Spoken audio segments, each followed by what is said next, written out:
Hello বন্ধুরা, প্রেমের রাজমহল চ্যানেলের তরফ থেকে আমি প্রিয়াঙ্কা। আমাদের ভিডিওগুলোর নোটিফিকেশন সবার আগে পেতে হলে নিচে থাকা সাবস্ক্রাইব বাটনটি ক্লিক করে পাশে থাকুন আর বেল আইকনটি প্রেস করে নিন। আমাদের ভিডিওগুলো লাইক, কমেন্ট এবং শেয়ার করতে মোটেও ভুলবেন না। ধন্যবাদ সবাইকে। 16 বছরের একটা মেয়েকে কিছুতেই বিয়ে করতে পারবো না আমি, মা। রুদ্ধের কণ্ঠে কিঞ্চিত উগ্রতা বিদ্যমান। সেটা যেন রাগ নিয়ন্ত্রণ করতে ব্যস্ত তখনও। শান্ত হয়ে বসে আছে। সামনে অবহেলায় পড়ে আছে অর্ধ চায়ের কাপটা। রুদ্ধ বরাবরই শান্ত স্বভাবের ছেলে।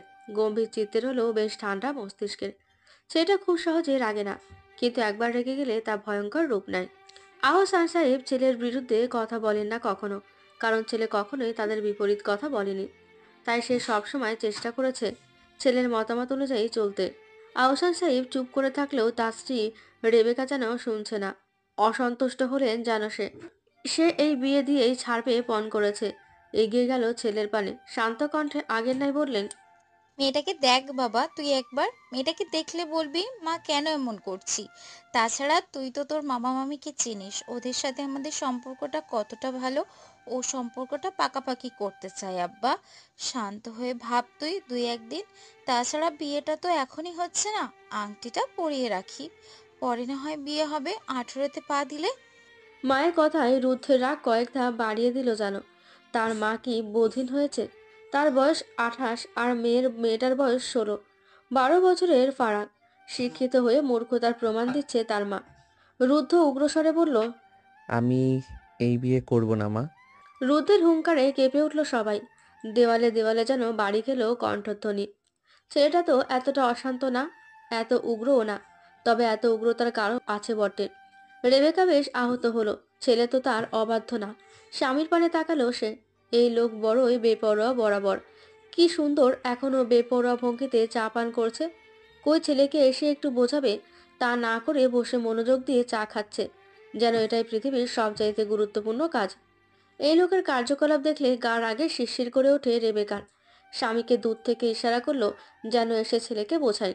সে তো বুঝে শুনে বলেছে, তাই না? তাছাড়া এত ভালো সম্বন্ধ হাতছাড়া করে কেউ? ওইটুকু বিড়াল ছানার মতো মেয়ে হাত থেকে খোয়া হয়ে যাবে না। সে নিশ্চিত মেয়েটাকে একবার দেখলে তার শান্ত ঘরগুলো গম্ভীর মুখ ছেলেও পরিবর্তন হয়ে যাবে। মেয়েটাকে তার বড়ই মনে ধরেছে। কি মিষ্টি মুখশ্রী। আর সই কণিকা বেগম, তার সাথে আবার বিয়ে হয়েছে তারই চাচাতো ভাই প্রবীণ শেখের সাথে। প্রবীণ শেখ আর কণিকার সাথে পারিবারিক সম্পর্ক বহু বছর ধরে। ভেবেছিল বড় মেয়ের জন্য রুদ্ধর বিয়ের প্রস্তাব দেবে, তবে আকস্মিক তার পছন্দ হয়ে যায় ছোট মেয়েকে দেখে। তারা এখানে এসেছে প্রবীণ শেখের বড় মেয়ে স্রোতের বিয়ের জন্য। কাল বিকেলে এসেছে তারা ঢাকা থেকে গ্রামে। তবে ফোনে যখন প্রবীণ ভাই আর কণিকা মেয়ের বিয়ের দাওয়াত দিচ্ছিল, দিক বেদিক চিন্তা না করেই ছোট মেয়ের জন্য ছেলের বিয়ের প্রস্তাব দিয়ে বসে। আর তার রুদ্ধ তো লাখে একটা, তার উপর বিলেতে পড়াশোনা করেছে, নাকচ করবে কে? তারাও রাজি হয়ে যায়। সে ভেবেছে এবার আংটিটা পরিয়ে রেখে যাবে। ছেলে দেশে ফিরেছে 2 মাস হলো। এতদিন বলতে পারেনি, আজ তাই বলল। ছেলে তার বরাবরই বাধ্য, তাই চিন্তা ছিল না, কিন্তু এখন ছেলে শোনার পর না না করেই চলেছে। না, থেমে থাকলে হবে না, কিছু একটা করতেই হবে। রেবেকা এগিয়ে গেল ছেলের পানে, ম্লান কণ্ঠে বলল, ও আব্বা, এমন করছিস কেন? আমি কি তোর খারাপ চাই? মেয়েটা তো এতটাও ছোট না। আমার আমার তো 15 বছরে বিয়ে হয়েছে, আর ওই মেয়েটার বয়স 16। আমার কথা শুনবি না তুই? রুদ্ধ আরো রেগে গেল যেন। মা কেন বুঝছে না তার কথা? সে তো বরাবর মায়ের বাধ্য ছেলে। মায়ের কথায় বাইরে থেকে পড়াশোনা করে এলো। রুদ্ধ রেগে ফসফস করে নিঃশ্বাস নিয়ে বলল, তুমি এই জন্যই ভুলিয়ে ভালিয়ে আমায় গ্রামে নিয়ে এসেছো, তাই না? আমি কিছুতেই এ বিয়ে করব না। বলে ধপ করে উঠল। গড়গড় পায়ে নিজের কক্ষের দিকে এগিয়ে গেল। রেবেকা চোখ মুখ কালো করে দাঁড়িয়ে রইল। তবে ছেলে তাকে আরো কয়েক ধাপ অবাক করে দিয়ে নিজের লাগেজ নিয়ে বেরিয়ে এলো। এগিয়ে গেল ছেলের পানে, তড়িৎ গতিতে বলল, লাগেজ নিয়ে এলি কেন? কি করছিস বাবা? রুদ্ধ মায়ের পানে তাকালো না। পকেটে মোবাইল ঢুকাতে ঢুকাতে গম্ভীর মুখে বলল, আমি ঢাকা ব্যাক করছি, মা। তোমরা বিয়ে অ্যাটেন্ড করে এসো। আর দয়া করে বিয়ের ভূতটা মাথা থেকে সরাও, নয়তো আমি এবার দেশ ছাড়তে বাধ্য হব। বলে দাঁড়ালেন না রুদ্ধ। রেবেকা ডাকলেন, সাড়াও দিলেন না। শূন্য মস্তিষ্কে দাঁড়িয়ে রইলে সে। কি করবে এখন? সে প্রবীণ ভাই আর কণিকাকে যে কথা দিয়ে দিয়েছে যে সম্পর্ক পাকাপোক্ত করার জন্য সম্বন্ধটা করতে চাইলো, সে সম্পর্ক তো ভেঙে যাবে এভাবেই। রেবেকা তপ্ত শ্বাস টানলেন। সে চেনেন তার ছেলেকে, যা সে একবার না করবে তার জীবনেও করানো যাবে না। আমারই বিয়া করবি নোংর? তোরে আমি আলতা কিনা দুমো। অপুর কথায় খিলখিলিয়ে হেসে উঠল নোঙর। হাসি ঝংকারে কর্ণখানাও যেন ঝংকার তুলে উঠল। তার সাথে অন্তঃকরণও দুরু দুরু করে কাঁপলো যেন অপুর। হেসে উঠল তরিও। এইটুকুনি ছেলের মুখে কি বড় বড় কথা! অপু নোঙরের গুনে গুনে 16 মাসের ছোট। এই ছেলে এমন করে বলে হাসবে নাকি? নোঙরের ঝংকার তোলা হাসি আদুরে থাকা শ্রাবণের কর্ণেও পৌঁছালো। চোখ মুখ কুঁচকে এলো তার। ঝাঁঝা করে উঠল কান। ঝিরিঝিরি হিলসে গুড়ি বৃষ্টির ফাঁকে আবছা মেয়েটাকে দেখলো। মেয়েটা বেখেয়ালি বেশ, ভিজছে কেমন করে, আজ নির্ঘাত ভরা বাড়ির তে মার খাবে। কাজের লোকদের কথা থেকে মনসংকোচ বিরাম পড়লো তার।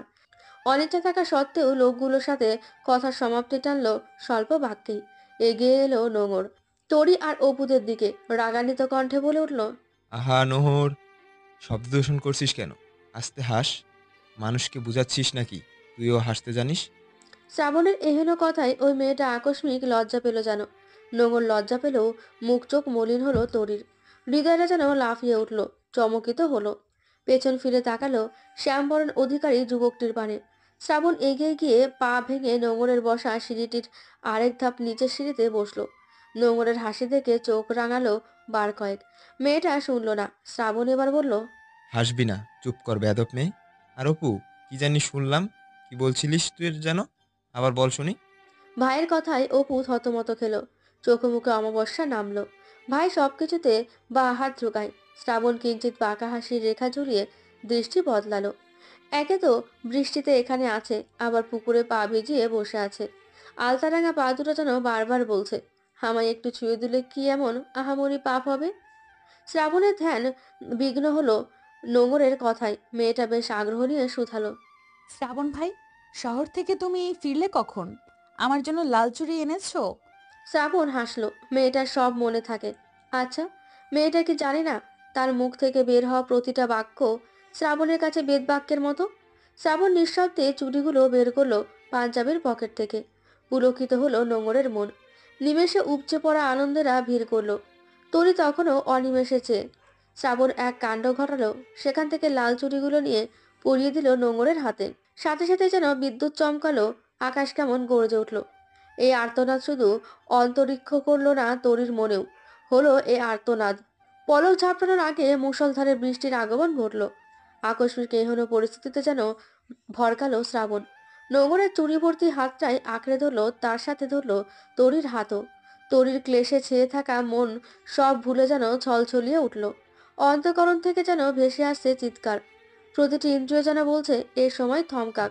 শ্রাবণ তড়িৎ গতিতে বলল, শিগগির প্যান্ডেলের দিকে চল তোরি, ঠান্ডা লেগে যাবে আর একটু ভিজলে। নোঙরের ঠান্ডার ব্যাপক সমস্যা। একবার ঠান্ডায় ধরলে কুপকাত করে ছাড়ে। এই পরিস্থিতিতে তরি শুনলেও নোঙর শ্রাবণের হাত ছাড়িয়ে নিল। পুলকিত মনকে বৃষ্টি যেন কয়েক গুণ বেশি আনন্দিত করে দিল। ইস, আজ যে এরই অপেক্ষায় ছিল সে। দৌড়ে অন্যদিকে যেতে যেতে বলল, তোমরা যাও ভাইজান, আমি আজ ভিজবই ভিজবো। বলে আর দাঁড়ালো না। ভো দৌড় দিল অন্যদিকে। সে জানে শ্রাবণ ভাই আজ ধরতে পারলে ভরা বাড়িতে সোজা তার মায়ের কাছে নিয়ে মার খাওয়াবে। মেয়েটার এহেন কাণ্ডে হকচকিয়ে উঠল সবাই। এ মেয়ে বড়ই অবাধ্য হয়ে যাচ্ছে দিন দিন। কিন্তু নোঙরের এই খুশি যেন নিমেষে ক্লেশে পরিণত হতে চলল। দৌড়ে রাস্তায় চলে এসেছিল, ঠিক তখন ঘটল বিপত্তি। আকস্মিক এক কালো 4 চাকার গাড়ি এসে জোরে ব্রেক কষল সামনে। নোঙর চিৎকার করে উঠল চোখ খিচে বন্ধ করে। এবার বুঝি প্রাণটাই খোয়া গেল। চোখ বন্ধ করে কতক্ষণ দাঁড়িয়ে রইল জানা নেই তার। কিন্তু না, কিছু হয়নি। কই, ব্যথা তো অনুভব হচ্ছে না। এর মাঝে কর্ণকুহরে ভেসে এলো কর্কশ কণ্ঠ। আরে আরে, এভাবে কেউ রাস্তার মাঝে আসে? পিটপিট করে চোখ খুলল নোঙর। মুষলধারে বৃষ্টিতে যে চোখটা খুলে রাখারও যেন দায় হয়ে যাচ্ছে। উপচে পড়া পানিগুলো চোখ খুলে রাখতে ব্যাঘাত ঘটাচ্ছে। তখনও সে অচেনা পুরুষটিকে দেখেনি। রুদ্ধ ফসফস করে নিঃশ্বাস নিয়ে ছাতা নিয়ে গাড়ির দরজা খুলে বাইরে বেরিয়ে এলো। এতক্ষণ জানালা দিয়ে কথা বলছিল। বৃষ্টি তার বড়ই অপছন্দ।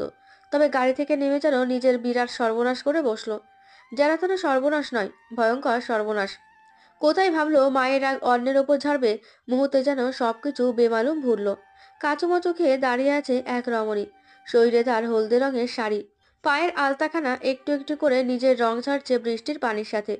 বিনুনি করা চুলগুলো সামনে আনা, হাতে লাল টকটকে রঙের চুড়ি, মুখ চুয়ে চুয়ে জলকণাগুলো পড়ছে। আর ওই চোখের লেপ্টে থাকা কাজল, ওই কাজলটাই যেন যত নষ্টের মূল। রুদ্ধের মনসংকোচ বিরাম পড়ল মুঠোফোনের শব্দে। শব্দটা নোঙরের কানেও গেল। এই যেন সুযোগ পেল, দৌড়ে চোখের পলকে স্থান ত্যাগ করলো। রুদ্ধ নীরব হয়ে রইল যেন। মেয়েটা চলে গেল। কোথায় গেল? নাম্বারখানা না দেখেই ফোনটা নিমেষে ধরল সে। ঠাউর করতে পারলো যেন ওপাশে কে আছে। ওপাশের ব্যক্তি বলার সুযোগ না দিয়ে মিনমিনিয়ে বলল, আমি আসছি মা। আমি বিয়ে করব না, কিন্তু এখান থেকে কোথাও যাবও না। আসছি আমি। কাঁচুমাচু খেয়ে কুম্ভকর্ণের মতো দাঁড়িয়ে আছে নোঙর। সামনে বাড়ি ভর্তি মানুষের সামনে মোটাসোটা একটা লাঠি নিয়ে দাঁড়িয়ে আছে তার মা। চোখে মুখে তার রাগের আভা। আজ কেউ রক্ষে করতে পারবে না নোঙরকে। মা আজ বিরাট খেপেছে। শ্রাবণ কিংবা বাবাও আজ বাঁচাতে আসবে না। এদিকে ঠান্ডায় নোঙর কুপকুপাত। শরীরে হলদে রঙের শাড়িটা লেপ্টে আছে। এ মেয়ের যেন কোনো কিছুতেই ধ্যান নেই। মা সবসময় এমন করে। একটু কি সকাল আর থাকতে নেই? সবসময় যদি অসুখের চিন্তা করে তাহলে শখগুলো পূর্ণ করবে কবে? আজ তোর বাড়িতে জায়গা নেই। যে তোর হয়ে বলতে আসবে তাকে আজ ঘরে ঢুকতে দেব না বলে রাখলাম। শেষের কথাটা নিজের স্বামীর দিকে তাকিয়ে বললেন ভদ্রমহিলা। নোঙরের ধ্যান ভাঙলো মায়ের কথায়। ঠোঁট ফুলিয়ে বাবার দিকে তাকালো। তার বাবা আশাহত দৃষ্টিতে তাকিয়ে কিছু ইশারা করলো। নোঙরে বা তড়িৎ গতিতে এগিয়ে গেল। পায়ের দিকে ভেজা শরীরে জাপটে ধরে বলল, ও মা, রাগ করছো কেন? একটুই তো ভিজেছি, কিচ্ছু হবে না, দেখো। বলার সাথে সাথে তার কথাকে মিথ্যা প্রমাণিত করে শরীর কাঁপিয়ে 3-4খানা পর পর হাঁচি চলে এলো। ষড়যন্ত্র, ঘোর ষড়যন্ত্র। কি সাংঘাতিক, নিজের শরীরও নিজের সাথে ষড়যন্ত্র করে। নোঙরের মা যেন তেতে উঠলো আরো। রাগ দেখিয়ে বলল, খুব না বড় বড় গলায় বললি কিচ্ছু হবে না মা। এখন কি হলো? অসুস্থ হয়ে পড়ে থাক, সব কাজ সামলে তোকেও এখন সামলায়। তোর বাবা তো আমায় বিয়েই করে এনেছে খাটে মারার জন্যই। তোকে আজ ঢুকতেই দেব না ঘরে, এভাবেই দাঁড়িয়ে থাক। বড়টাকে আগে বিদায় করি, তারপরে একেবারের জন্য তোকেও বিদায় করব, তখন এসব রং রং করিস গিয়ে। নোঙর সহ সবাই যেন ভ্যাবাচাকা খেলো। নোঙরের হাসি পেল। মা সবসময় এসব বলে, আবার তার বিয়ের কথা উঠলে কেঁদে ভাসাই। এটা কি মায়েদের জাতীয় কথা নাকি? ফিট করে হেসে দিল সবার মাঝে। ভয়তো দৃষ্টিতে তাকালো সবাই, যেন নোঙর হাসেনি, ভুল কিছু করেছে। তেলে বেগুনে জ্বলে উঠলো নোঙরের মা। এবার সবাই মিলে বুঝেও কিছু লাভ হলো না। সে আজ মেয়েকে ঢুকতেই দেবে না ঘরে। এই মেয়ে তার পেটে থেকে হয়েছে। তার কথা শুনে হেসে মেয়ে হাসছে। আর ভেজার শখ না এত, আরো কে ভেজুক। নোঙর পড়ল মহাবিপাকে। এই সিরিয়াস মোমেন্টে হাসি কেন পেতে হলো?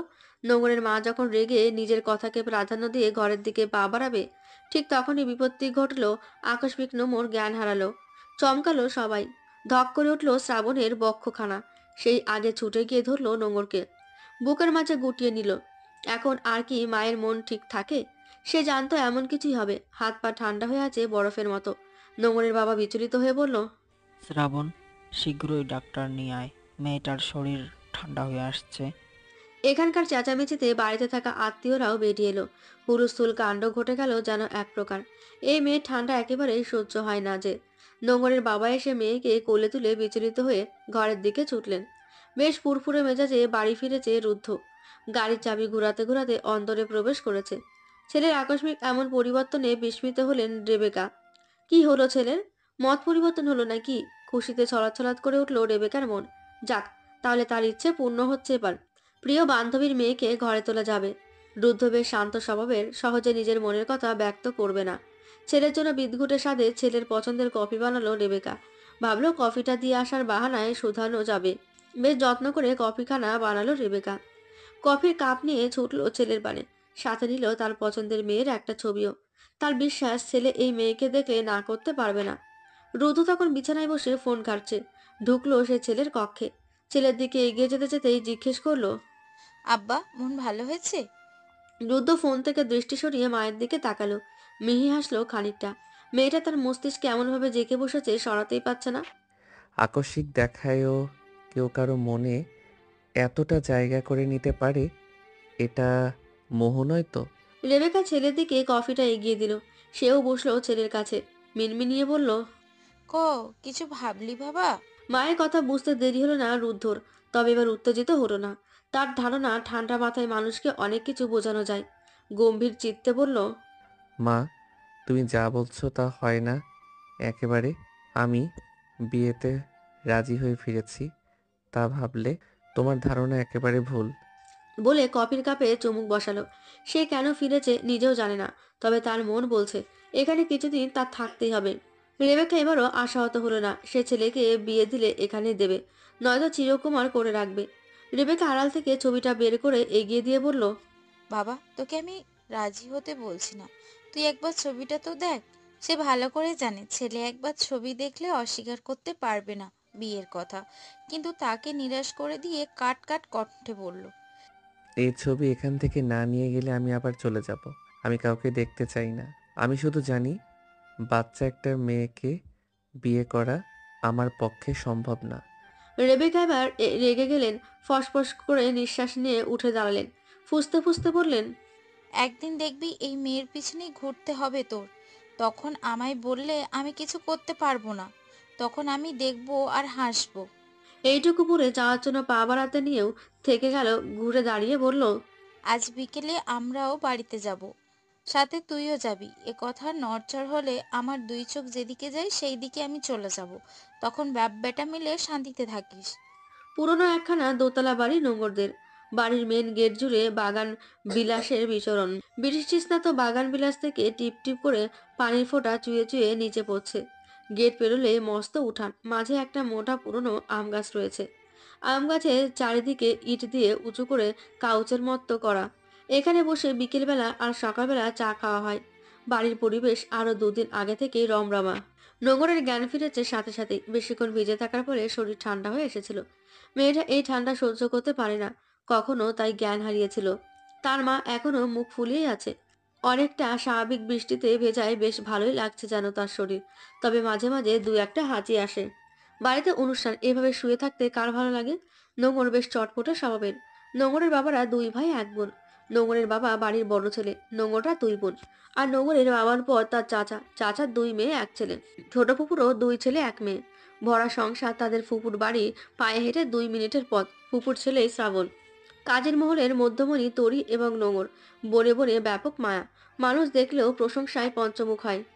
যখন সন্ধ্যা নামবে নামবে ভাব, তখন ঘর থেকে বের হলো। ঘর ছেড়ে বেরিয়ে শুনলো সবাই মাঠের দিকে গেছে, যেদিকে প্যান্ডেল হচ্ছে। সবাই তাকে রেখে গেছে তা ভাবতেই অভিমান হলো। ভাবলো তাদের সাথে আজ কথাই বলবে না। পরক্ষণেই যখন অপু তাকে ডাকতে এলো, খুশি হয়ে গেল। ওড়না ঠিকঠাক করতে করতে বাড়ির মেন গেট পেরোলো। সাথে সাথে অপু এক অদ্ভুত কথা বলল। শ্রাবণ ভাইয়া তোকে অনেক যত্ন করে, তাই না রে নোংর? তুই কি আমার বউ না হয়ে ভাইয়ের বউ হতে চাচ্ছিস? অপুর কথা কোনো কালে কেউ কানে নেয় না। অপু একটু আলাভোলা টাইপ। অপুর কথাই হাসলো নোঙর। হাসতে হাসতে বলল, থুর, কি বলিস না? শ্রাবণ ভাই আমার ভাই লাগে না? ভাইকে এসব কেউ বলে? অপু যেন পাত্তা দিল না নোঙরের কথা। বাড়ি থেকে কিছুদূর যেতেই সকালের মতো ফের একটা গাড়ি এসে থামলো নোঙরের সামনে। কিন্তু না, এবার সকালের মতো আকস্মিক থামেনি, ইচ্ছে করেই মনে হচ্ছে। নোঙর বেশ রেগে মেগে গেল গাড়িটির দিকে। তার আগে ঠাস করে দরজা খুলে গাড়িটি থেকে নামলো এক যুবক, যে দেখতে অনেক লম্বা। সকালের গাড়ি থেকে বের হওয়া ছেলেটাকে খুব একটা ভালো করে না দেখলেও ঠাড় করতে পারছেন যে সেই ছেলেটি। নোঙর কিছু বলবে তার আগেই রুদ্ধ হড়বড়িয়ে বলল, মা, পেয়েছি, আমি পেয়েছি। রেবেকা বুঝলো না কিছু। ছেলে গাড়ি থামালো কেন তাও বুঝলো না। জিজ্ঞেস করলো ছেলেকে, কি পেয়েছিস? বউ। মাঝপথে দাঁড়িয়ে আছে রুদ্ধ। সন্ধ্যা নেমেছে সেই কখন। আচার পড়েছে, তবুও মাকে বোঝাতে অক্ষম সে। মা বরাবরই বাচ্চাদের মতো ব্যবহার করে তার বাবার সাথে, কিন্তু তার সাথেও যে করবে তা ধারণার বাইরে। এদিকে আজও মেয়েটা পালিয়েছে তার চোখের সামনে দিয়ে। একটু আগে কোন পাগল কুকুরে যে কামড়েছিল তাকে। বেখেয়ালিতে বলল মাকে বউ পেয়েছে। সেই থেকে মা ধূপধাপ করে গাড়ি থেকে নেমে এলো। মেয়েটা সুযোগ বুঝে তখনই পালালো। গাড়ি থেকে নেমে কাটকাট কণ্ঠে সে শুধালো, রুদ্ধ, তুই বিয়ে করেছিস আর আমি জানি না? এই ছিল তোর মনে? হায় আল্লাহ, আমার শান্তশিষ্ট ছেলেটা শেষে কিনা লেজ বিশিষ্ট বের হলো বাবার মতো। মাঝপথে তার মা অনর্গল নিজের মন গড়া কথা বলতে শুরু করলো। অপর মানুষটিও যে কিছু বলতে চায় সেদিকে যেন কোনো পাত্তা দিল না সে। সেই জ্ঞান জ্ঞান করতে করতে এখানে সন্ধ্যা নামলো। আজান পড়লো। রুদ্ধকে চুপ দেখে রেবেকা যেন আরো তেতে উঠেছে। খসখসে স্বরে বলল, চুপ করে আছিস কেন বল? কাকে বিয়ে করেছিস? কবে বিয়ে করেছিস? বাপ বেটা মিলে আমায় কত আর অশান্তি দিবি বল? কত বড় মুখ করে মানুষকে বলতাম আমার রুদ্ধর মতো ছেলে লাখে একটা, শান্তশিষ্ট চুপচাপ, আর তুই এইসব করিস? রুদ্ধ এবার ফস করে নিঃশ্বাস নিল, ক্লান্ত কণ্ঠে বলল, মা আমার কথা তো শুনবে। বাবা, বোঝাও কিছু। ছেলের কথায় রেবেকা চোখ রাঙিয়ে বলল, তোর বাবা কি বোঝাবে আমায়? হ্যাঁ, হয়েছিস তো বাবার মতোই, আর কি বলবি? কি বলার বাকি রইলো? রুদ্ধের বাবা স্ত্রীর কথায় থতমত খেল। আচ্ছা ধরিভাস মহিলা, এতদিন ছেলের গুণ দেখে দিব্যি বলতো আমার ছেলে আমার মতো হয়েছে, আর এখন বাবার মতো হয়ে গেল। এই মহিলা পারেও বটে। রুদ্ধ এবার মাকে থামিয়ে মায়ের হাত ধরে টেনে গাড়িতে নিয়ে বসিয়ে বলল, আরে মা, শান্ত হও। আমি কোনো বিয়ে করিনি। তাছাড়া ওই মেয়েটাকে আমি চিনিও না। আমার একটা ফ্রেন্ডের বউয়ের মতো দেখতে মেয়েটা, তাই ভেবেছি সে, আর কিছুই না। বলেই ক্ষান্ত হলো রুদ্ধ। জোরে জোরে দম নিল, নিজের যুক্তি শুনে নিজেই ভরকালো। কিন্তু তাছাড়া আর কি বলবে সে মাকে? ও জানে মাকে জীবনেও বোঝাতে পারবে না। আর মেয়েটাকে জিজ্ঞেস করলে কি বলতো? রেবেকা সন্ধিহান হয়ে আড়ষ্ট দৃষ্টিতে তাকালো ছেলের পানে। ছেলে তার মিথ্যা কথা কখনো বলে না, বেশ জানে। সে কি তাহলে শুধু শুধুই উত্তেজিত হচ্ছিল? থতমত খেলো নিজের কীর্তিতে। আসলে এই ছেলেকে কিছু বলতে দেওয়া উচিত ছিল। রেবেকা খানিকটা দমলো, কর্কশ কণ্ঠে বলল, হয়েছে হয়েছে, গাড়ি স্টার্ট দে। ডানে গিয়ে প্রথম বাড়িটার সামনে রাখবি। মাহের এহেন কাণ্ডে হেসে উঠল রুদ্ধ, সাথে হাসলো তার বাবাও। রেবেকা আবারও চোখ রাঙালো। আহসান সাহেব ভয় পাওয়ার ভান করলো কিছু একটু। এতে যেন আনন্দ পেল রেবেকা। মহিলাটা একটু ঝাঁঝালো, কিন্তু অনেক ভালো। আর এই মহিলাকে ছাড়া সে একেবারেই অগোছালো। বাড়িটির নাম পরিপূর্ণ। রাস্তার কোণ ঘেঁষে পরিপূর্ণের সামনে এসে থামলো বাড়িটি। বাড়িটি বেশ বড়, তবে বিলাসবহুল বলা চলে না। নামের মতো বাড়িটিও দেখতে বেশ পরিপূর্ণ। লোহার মেন গেট জুড়ে আছে বাগান বিলাস। নিচে রাস্তায়ও বিছিয়ে আছে মরিচা বাতিতে আলোকিত বাড়িটি। প্রবীণ শেখ বেশ শৌখিন বলা চলে। এটা রেবেকা বেশ ভালোভাবে জানেন। তাই তো 15 দিন আগেই বাড়িতে লাইট লাগিয়েছে। তার আদরের বড় কন্যার বিয়ে বলে কথা। লোহার গেটে ছোট পকেট গেট দিয়ে লাগেজ ছেলে বাড়িতে প্রবেশ করলো রেবেকা। আহা, এই বাড়িটা যে কত শান্তির! শৈশবের বেশি সময় পার করেছে এখানে। আহসান সাহেবও ঢুকলেন। তার মনে আজ আনন্দ উপচে পড়ছে। উঠানের মাঝের আম গাছখানা মরিচা বাতিতে সাজানো হয়েছে, কি সুন্দর দেখাচ্ছে। রেবেকা প্রবেশ করতেই কেউ মেয়েলি কণ্ঠে বলে উঠল, প্রবীণ ভাই, দেখো দেখো, আমাদের রেবেকা আইসা পড়ছে। তারা উঠানে ছিল। ওপাশ ফিরে চা খাচ্ছিল বড়রা।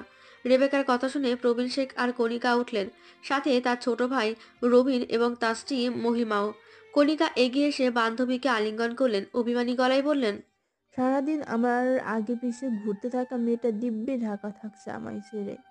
আজকাল তো আবার পাখনা গজিয়েছে, দেখাও করতে আসে না। বান্ধবীর কথায় হেসে উঠল রেবেকা। সবার সাথে কুশল বিনিময় করলো। প্রবীণ শেখ আর আহসান তো বন্ধু পেয়ে সবাইকে বেমালুম ভুলেছে।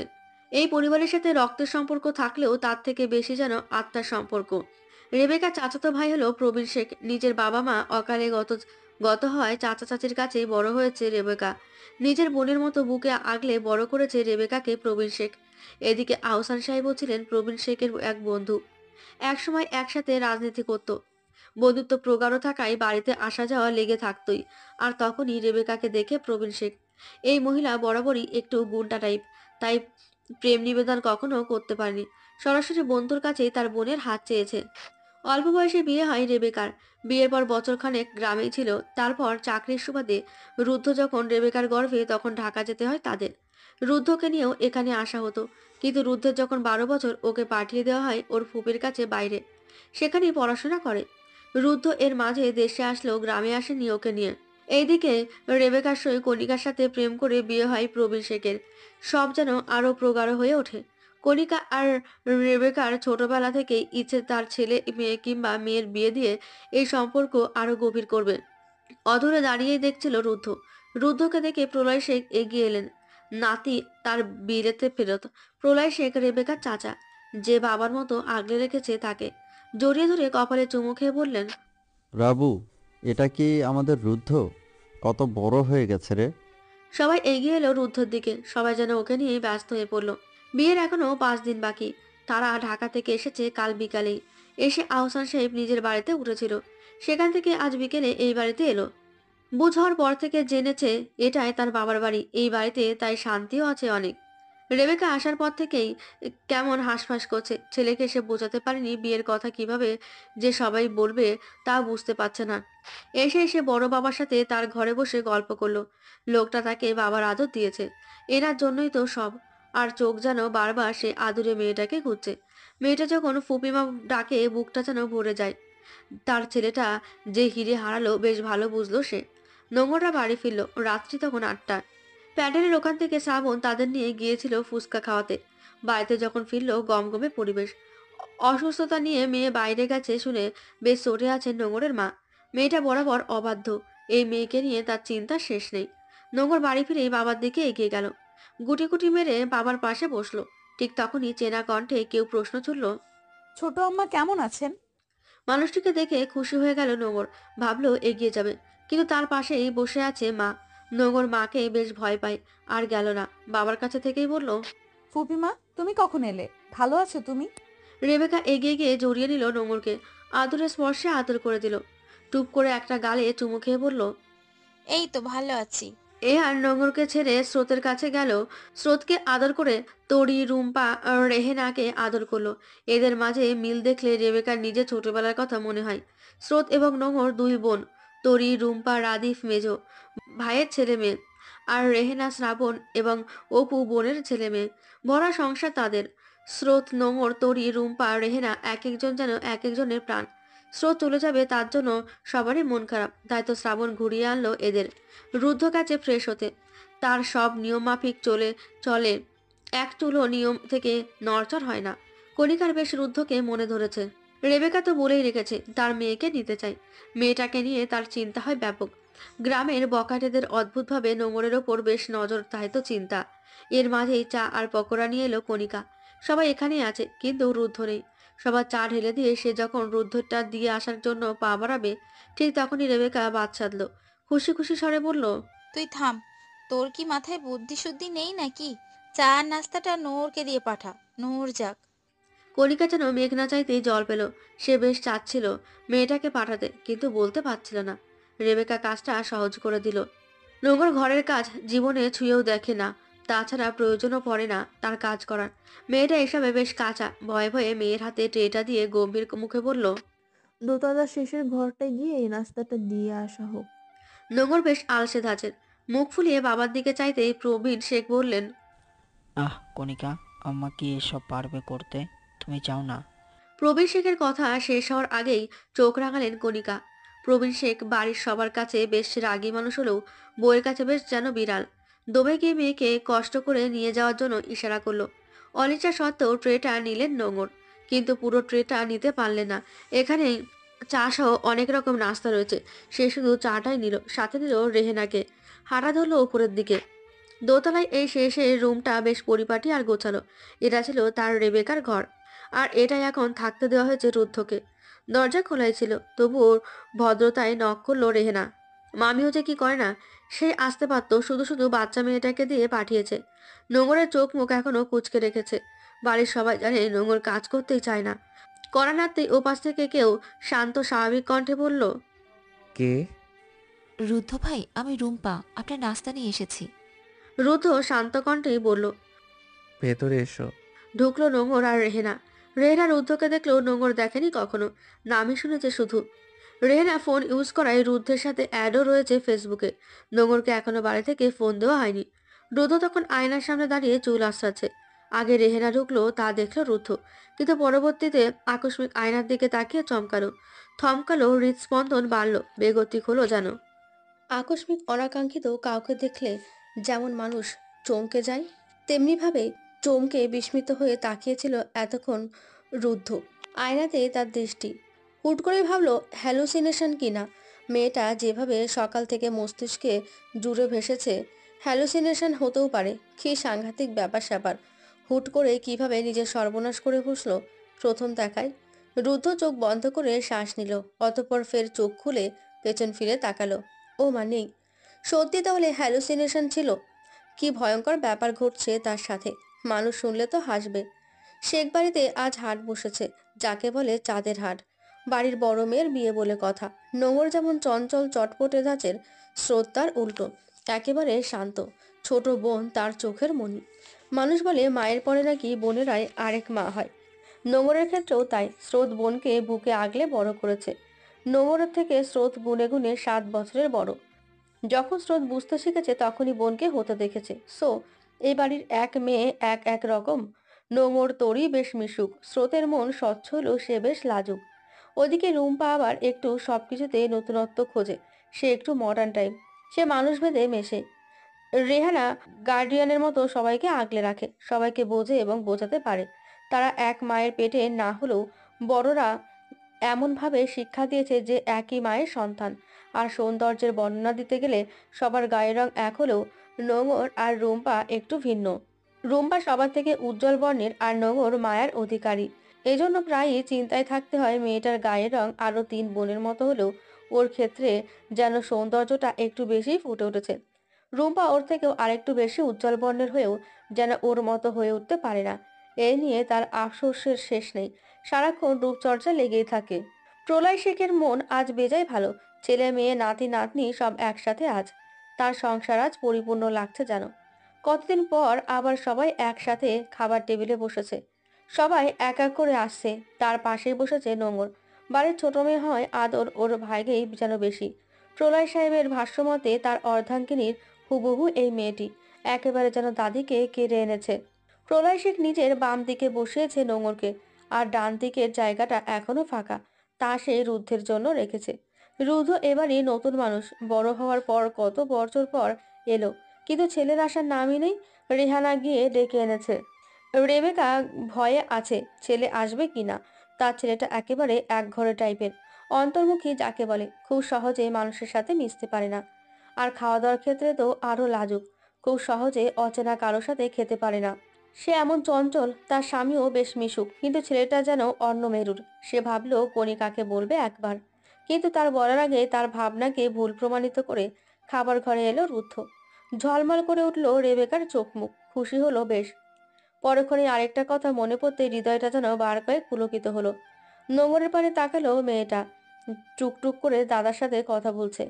রুদ্ধ এগিয়ে আসতেই প্রলয় শেখ বলল, আসো আসো নানু ভাই, আমার সাথে বসো। কালো একখানা টি শার্ট আর ট্রাউজার পরনে রুদ্ধ, চোখ নিচু করে আছে, চোখে কালো ফ্রেমে চশমা। রুদ্ধ এখনো কাঙ্ক্ষিত মানুষটিকে দেখেনি, তবে নোঙর দেখেছে। বেশ অবাকও বটে, এই লোকটা তার ফুপিমার ছেলে। এটাই রুদ্ধ ভাই। রুদ্ধ চশমার ফ্রেম ঠিক করে এগোলো। চেয়ার সরিয়ে বসতে যাবে, ঠিক তখনই অনাকাঙ্ক্ষিত মানুষটিকে দেখে বড়সড় অবাক হলো। ও মা, সে ভুল দেখছে না তো আবার? না, ভুল নয়। মেয়েটাই কি সুন্দর তাকিয়ে আছে তীক্ষ্ণ চোখে। আহা, সেই দৃষ্টিও কি সুন্দর। এই মেয়ে কে? শুকনো ঢোক গিলে বসলো নানার পাশে। এ বাড়িতে সবার বড় রুদ্ধ। রুদ্ধের 1 বছরের ছোট শ্রাবণ, এর 4 বছরের ছোট স্রোত।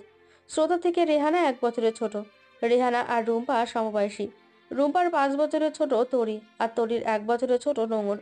রুদ্ধ বসতেই প্রলয় শেখ বলল, নানু ভাই, সব ঠিকঠাক তো?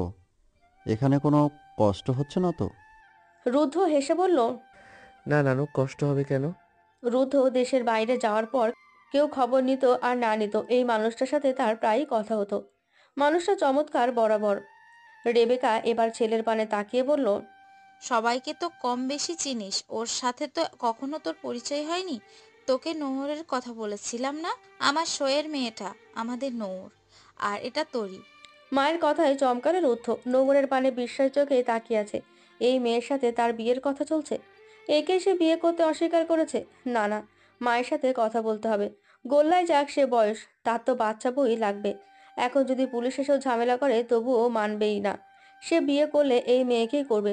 কিন্তু মা যে বলেছিল সে আর কিছু করতে পারবে না। আড়ষ্ট হয়ে মায়ের পানে তাকালো রুদ্ধ। রেবেকা যে নিজের কাজে সফল বেশ বুঝলো। শয়তানি হেসে নিজের চেয়ার ঠেলে বসলো। সাথে সাথে রুদ্ধ কিছু বলবে তার আগে তার ভাবনার সুতো কেটে শ্রাবণ এসে বসলো নোঙরের পাশে। কিঞ্চিত রাগ হলো, নিজের কাণ্ডে নিজেই অবাক। প্রায় সবাই চলে এসেছে। এর মাঝে কণিকা খাবার নিয়ে আসতে আসতে মেয়ের উদ্দেশ্যে বলল, নোঙ্গর তুই পরে খা, ইলিশ মাছ মাছ হয়েছে, তুই বাঁচতে পারবে না, আমি বেছে খাইয়ে দিব তো। নোঙর যে একেবারেই পারে না তা না, তবে ইলিশ মাছ খেতে গেলে তার গলায় কাটা বাজেই। কণিকা বেশ কঠোর ধাঁচের, মেয়েদের যে আহ্লাদ করে রাখে এমন কখনো না। 4 বছর থেকে মেয়েদের একা একাই খেতে দিয়েছে, কিন্তু নোংরেটা কখনো পারে না। খায় ঠিকই, পরবর্তীতে কাটা নিয়ে ঝামেলা হয়ে যায়। একবার তো হসপিটাল অব্দি যেতে হয়েছে। কণিকার কথায় প্রবীণ শেখ কিছু বলবে তার আগে শ্রাবণ বলল, ও থাক না মামি, সবার সাথেই খাক কাটা আমি বেছে দিব। রোদ এখনো তাকিয়ে নোংরের দিকে। সবাইকে খাবার দিচ্ছে কণিকা। মেয়েটার বয়স কম, কিন্তু দেখলে মনে হয় না, মনে হয় 18 বছরের সদ্য যৌবনে পা দেওয়া রমণী। ফোলা ফোলা চোখ, কি যেন কথা বলছে শ্রাবণের সাথে, মাঝে মাঝে হাসছে। আর সব থেকে মারাত্মক বিষয় হলো, হাসলে মেয়েটার গালে টোল পড়ে। আর ওই গজ দন্তের বাঁকা হাসি যেন নিমেষে মস্তিষ্ককে দুর্বল করে দিতে সক্ষম। শির নিচু করে যা খাচ্ছে নোঙর, পাশে বসে থাকা শ্রাবণ মাছ বেছে একটু একটু করে প্লেটে দিচ্ছে। মাঝে মাঝে টুকটাক কথা বলছে শ্রাবণের সাথে। নোঙর এত চুপচাপ মেয়ে কোনো কালেই না, তবে আজ যে নতুন মানুষ আছে, নিজেকে অতি ভদ্র প্রমাণ করতে ব্যস্ত সে। রুম্পা বসেছে স্রোতের মাঝে, সে যেন থম মেরে আছে সেই তখন থেকে। রুদ্ধভাইকে ছবিতে দেখেছে, কিন্তু এই লোকটা যে এত সুদর্শন, সামনাসামনি না দেখলে বুঝতেই পারতো না। বুক কেমন দুরু দুরু করছে, তার না চাইতেও বারবার তাকাচ্ছে। খাওয়া শেষ হতেই যেন রেবেকা ব্যস্ত হয়ে পড়ল। যেন তেন ব্যস্ত না, ছেলে এক প্রকার ইগনোর করছে যেন, দেখেও দেখছে না। এদিকে রুদ্ধ যেন হাঁসফাঁস করছে। রেবেকা ছেলের মুখশ্রী দেখে বুঝেছে ছেলেকে যে বেশ হেনস্থা করতে পেরেছে। এবার হাঁসফাঁস করুক, বুঝুক তার কেমন লেগেছে যখন ছেলে তার কথা শোনেনি। তার শান্তশিষ্ট ছেলেটা যে ভাইজিকে দেখে এতটা বিচলিত হবে কখনোই বোঝেনি সে। ছেলেটার মন গড়ল তবে। রেবেকা বান্ধবীকে পেয়ে ছেলে আর স্বামীকে বেমালুম ভুলল যেন। এদিকে রুদ্ধ মাকে পাওয়ার জন্য অপেক্ষা করছে। এবারই সবাই বেশ মিশুক, এর মাঝে দেখতে পেল মা আসছে, এদিকে একাই আছে। এটা যেন মোক্ষম সময়। সবার মাঝেই মায়ের সামনে গিয়ে দাঁড়ালো রুদ্ধ। রেবেকার পৈশাচিক আনন্দ হচ্ছে। রেবেকা ব্যস্ততা দেখিয়ে বলল, কি চাই? শর্ত রুদ্র, আমার কাজ আছে। তোর মামিরা একা কাজ করছে, বাড়িতে বিয়ে, হাতে হাতে না মেলালে হবে? ডাহা মিথ্যে, অথচ কেউই কাজ করছে না। সে দিব্যি দেখেছে ওই ঘরে 2 মামি আর খালামণির সাথে আড্ডা দিচ্ছিল তার মা। রুদ্ধ সরল না। রেবেকা ফের কিছু বলবে, এর মাঝেই রুদ্ধ বলল, বউ চাই আম্মু, বিয়ে ব্যবস্থা করো। আমি বিয়ে করব, তোমার ভাইজিকেই করব। ছেলের কথায় খুব একটা বিস্মিত হলেও না হলেও নিজের চোখে মুখে প্রগাঢ় বিস্ময়ের ছাপ ফুটিয়ে তুলল রেবেকা। এমন একটা ভাব ধরল যেন ছেলে চরম আশ্চর্যের কথা বলল। মায়ের এহেন চাহনি দেখে মাথা চুলকালেন রুদ্ধ। তার পরবর্তীতে যে মা বিস্মিত সে ঠাউর করতে পারল বেশ। তবে রেবেকা এসবে খুব একটা বিস্মিত না হলেও হুট করে তার শান্ত ছেলেটাকে ঠোঁট এহেন লজ্জার কথা নিজের মুখে বলতে শুনে অবাকের চরম পর্যায়ে পৌঁছে গেছেন। তার ছেলে তো কোসমিন কালেও এমন নন, যে মুখ ফুটে কখনো নিজের সাধারণ ব্যাপারগুলো বলে না। সে বিয়ের কথা বলছে। সে কি ঠিক শুনছে নাকি স্বপ্ন? তবে বেশ স্বাভাবিক রইল ছেলের সামনে। স্বভাব সুলভভাবেই বললেন, কি বলছিস বাবা? শরীর ঠিক আছে তোর? খারাপ লাগছে? অসুস্থ তুই?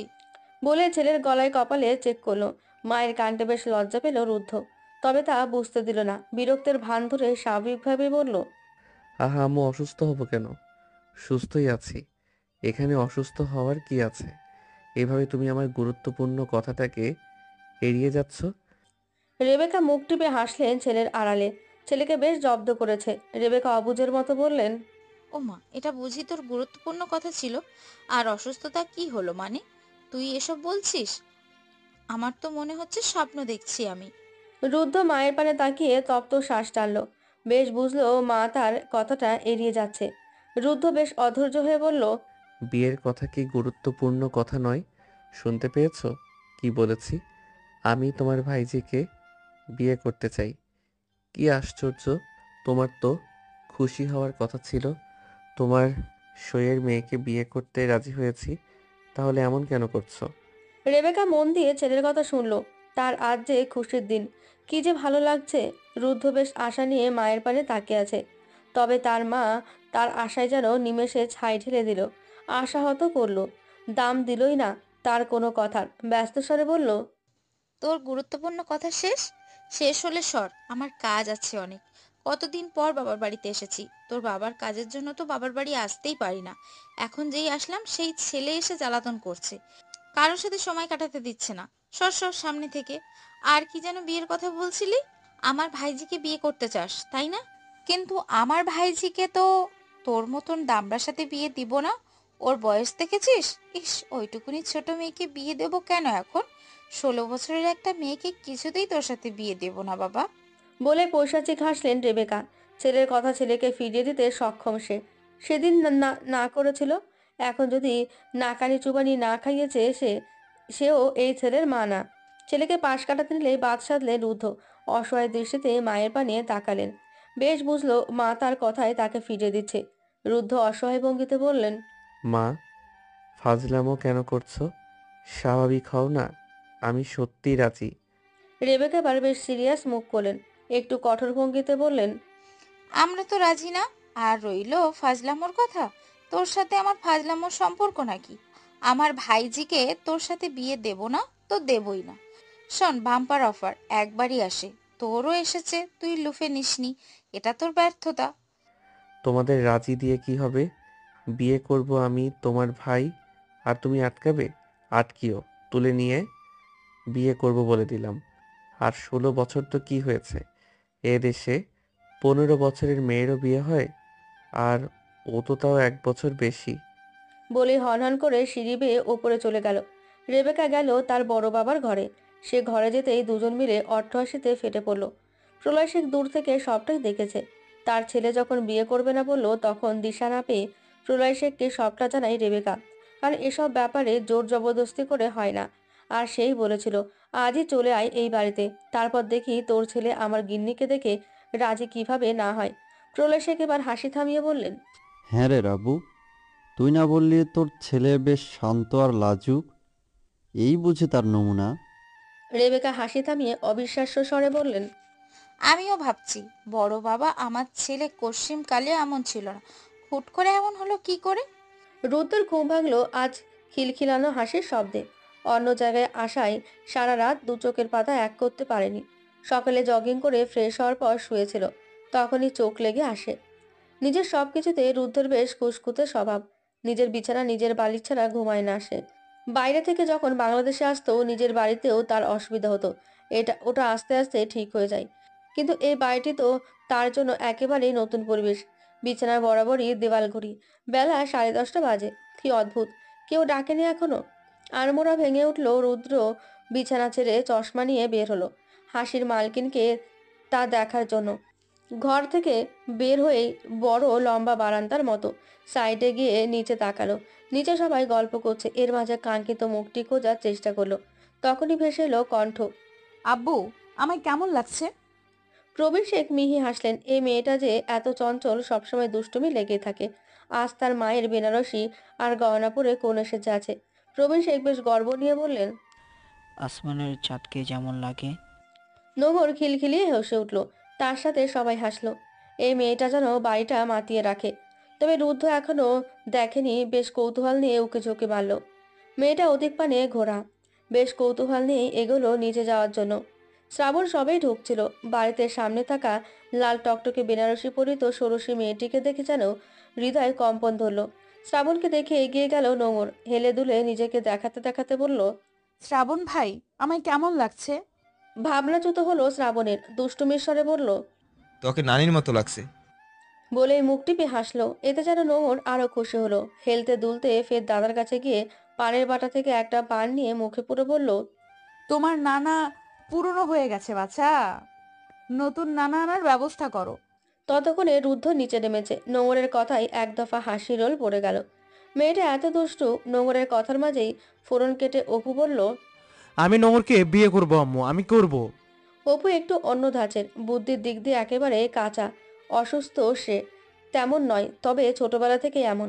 শ্রাবণ এসে কানে ধরলো অপুকে, বলল, আয়, তোকে করাচ্ছি বিয়ে। নোংর এখনো হাসছে। অপু বরাবরই এমন। এবার কাঙ্ক্ষিত মানুষটিকে দেখতে পেল রুদ্ধ। গা ভর্তি 15 দিনের গহনা আর লাল বেনারসি। এমন করে শাড়িটি পরেছে মনে হচ্ছে পূর্ণ যৌবনে পা দেওয়া যুবতী। মাথা যেন ঝিম মেরে এলো। রেবেকা লক্ষ্য করলো ব্যাপারটা। কণিকা নিচু স্বরে বলল, ছেলেকে গিয়ে জিজ্ঞেস কর কি লাগবে। ছেলেটা বেশ লাজুক, আমাদের সাথে জড়তা করবে। তুই গিয়ে জিজ্ঞেস কর, বল কিছু লাগবে কিনা। তোর তো দেখি ছেলে আর স্বামীর দিকে নজরই নেই। কণিকার কথায় হাসলো রোকেয়া। বলতে ইচ্ছে করলো সে জানে তার ছেলের কি লাগবে, তবুও উঠে গেল। সে ছেলের পানে ফিসফিসিয়ে বলল, কিছু লাগবে তোর? কখন উঠলি? চা দিব? নোংর কে লাগবে মা? আমায় দিয়ে দাও ওকে। আজকের দ্বিপ্রহর রোদ্দুর ঝলমলে নয়, সূর্য পাংশুটে মুখ করে আছে যেন আজ। তার বোধহয় মন ক্ষুণ্ণ আজ। পুকুর পাড়ে বসে আছে নোঙর, যদিও দ্বিপ্রহর পুরোপুরি ধরণীতে প্রবেশ করেনি, সবে 12টা বাজে। তরি নোঙরের পাশেই আয়ুর্বেদিক তেল দিয়ে দিচ্ছে নোঙরের মাথায়। স্রোত, রুম্পা, রেহানাও আছে। আজ বিকেলে যাবে কেনাকাটা করতে, তা নিয়েই কথাবার্তা হচ্ছে। নোঙরের মাথায় তেল দেওয়া হতে শক্ত করে একটা খোপা করে দিল। এই তেল দেওয়ার 2 ঘন্টা পর শ্যাম্পু করে নিতে হয়। মেয়েটা নিজের যত্নের দিক দিয়ে একেবারেই কাঁচা, এজন্য তো চুল কেটে ফেলতে হয়। এর মাঝে শোনা গেল রুম্পার কণ্ঠ। ওই দেখো, রুদ্ধ ভাই আর শ্রাবণ ভাই এসছে। পরনে 3/4 প্যান্ট আর গেঞ্জি, মনে হচ্ছে পুকুরের দিকে আসছে। আর চোখে নোঙর একবার সেদিকে তাকালো, তীরও তাকালো। রুম্পার বুক ধুরু ধুরু করে কাঁপছে। লোকটা এত সুদর্শন কেন? শ্রাবণ আর রুদ্ধ ওদের দিকে এগিয়ে এলো। তারা আসতেই রুম্পা বলল, বসুন এখানে রুদ্ধ ভাই। এর মাঝেই পেছন থেকে অপু বলল, আমরা বসবো না, আমরা এখন পুকুরে নামবো। রুদ্ধ ভাই পুকুরে গোসল করবে। রুদ্ধের দৃষ্টি নোঙরের পানে, শীতল চাহনিতে নিবদ্ধ। নোঙর এগিয়ে গিয়ে পুকুরের কাছে বসলো, পা ভেজালো। নোঙর সাঁতার শিখেছে অনেকবার, কিন্তু তবুও পারে না। কেন যেন এটা হয় না তার দ্বারা। তাছাড়া তার শ্বাস প্রশ্বাসের ক্ষমতাও খুব কম, একটু সময় দম আটকে থাকতে পারে না। নোঙর নিজের পাটা আরেকটু নামাতে নিলেই আকস্মিক এক অদ্ভুত কাণ্ড ঘটল। রুদ্ধ, শ্রাবণ দুজনই বলে উঠল, নহর পড়ে যাবে তো। এহেন কাণ্ডে সবাই অবাক হলো। সবাই ব্যাপারটা স্বাভাবিক নিলেও রুদ্র আর শ্রাবণ নিজেরাই যেন পরকালো অসন্তুষ্ট হলো। স্রোত শাওনের সুরে বলে উঠল, ওঠে আয় নোঙ্গর, সারা রাত বৃষ্টি হয়েছে, পুকুরে পায়ে ঠান্ডা, মা দেখলে নির্ঘাত, তোর পিঠে মায়ের পরবে আজ। মানুষের সামনে এমন কে বলে? হোক সে ঘরের মানুষ, তবুও তো তার সাথে তো আগে নোঙরের দেখা হয়নি। মুখ ফুলিয়ে বসে রইল নোঙর। তা দেখে হেসে উঠল সবাই। তরি এগিয়ে যাবে, তার আগে শ্রাবণ গেল।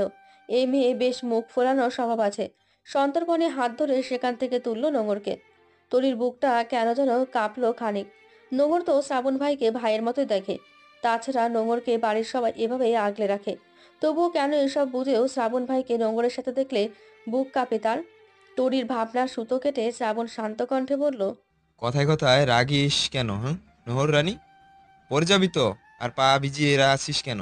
এমনিতেই তো ঠান্ডা লেগে আছে। মামি যখন বাড়ি ভর্তি মানুষের সামনে মারবে তখন ভালো লাগবে। নোঙর বুঝলো, হাসলো খানিকটা, আর এই হাসিতে যেন হৃদয় শীতল হলো শ্রাবণের। রুদ্ধ মুষ্টিবদ্ধ করে দাঁড়িয়ে আছে।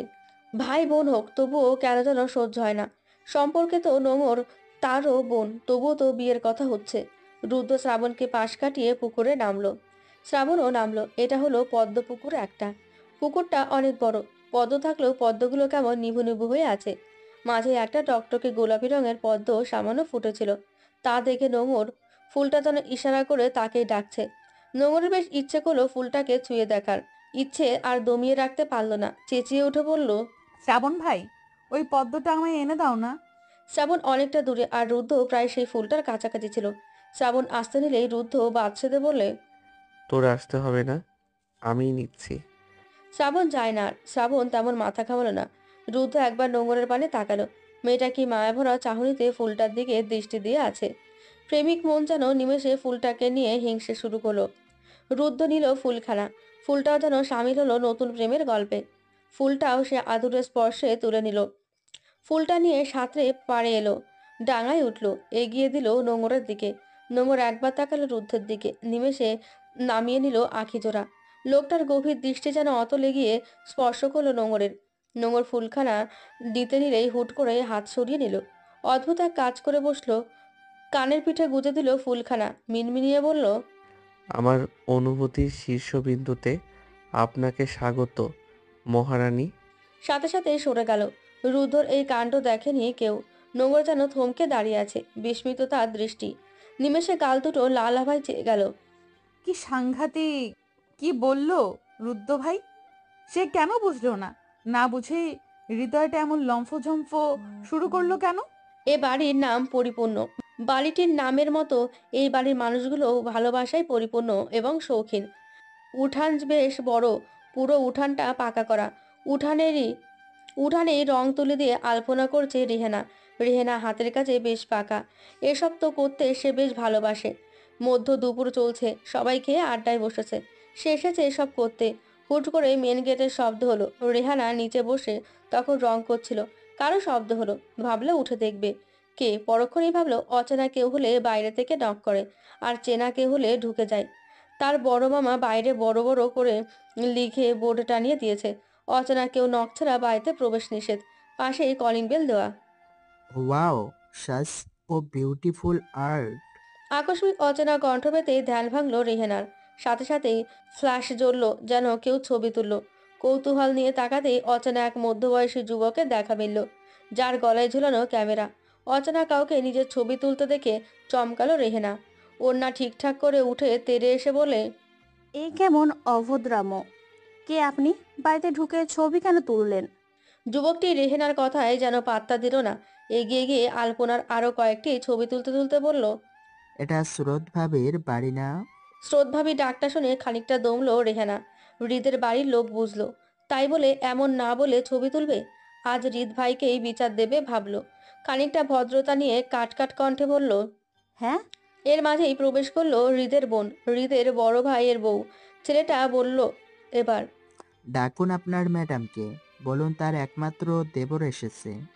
রেহেনা ডাকতে যাবে, হুট করেই ম্যাডাম কথাটা মস্তিষ্কে প্রবেশ করতেই তড়িৎ গতিতে বলে, ম্যাডাম মানে? ছেলেটি ডোন্ট কেয়ার মুড নিয়ে বলল, তো ম্যাডাম না? আমার জানা মতে বাড়ির মালকিনদের কাজের লোকেরা ম্যাডামই মানে। আকস্মিক এই হলো কথায় বিস্মিত হলো রেহেনা। হৃদের বোন হৃদিতা বেশ লজ্জিত মায়ান ভাইয়ের কাণ্ডে। সে এগিয়ে এসে কিছু বলবে, তার আগে রেহানা রাগ হয়। লোকটা অতীব অভদ্র, ইচ্ছে করছে মাথাটা ফাটিয়ে দিতে। উচ্চ কণ্ঠে বলে, কাজের লোক মানে? কাকে কাজের লোক বলছেন আপনি? আমায় কোন দিক দিয়ে কাজের লোক মনে হয়? হৃদিতা দিক বিদিক পায় না। এর মাঝে বাড়ির সবাই আসে। সবাইকে দেখে ছেলেটাকে থামানোর চেষ্টা করে বলে, মায়ান ভাইয়া, কি বলছো কি? মায়ান রেহানার পা থেকে মাথা অবধি কুঁচকে তাকালো, অতপর ভাবুক হয়ে বলল, আপনাকেই কাজের লোক বলছি। আর রইলো কোন দিক দিয়ে মনে হয় তার কথা? এ কেমন কথাবার্তা? আমি তো সব দিক দেখিনি, যতটুকু দেখলাম পুরোটাই দেখতে একেবারে খানদানি কাজের লোক।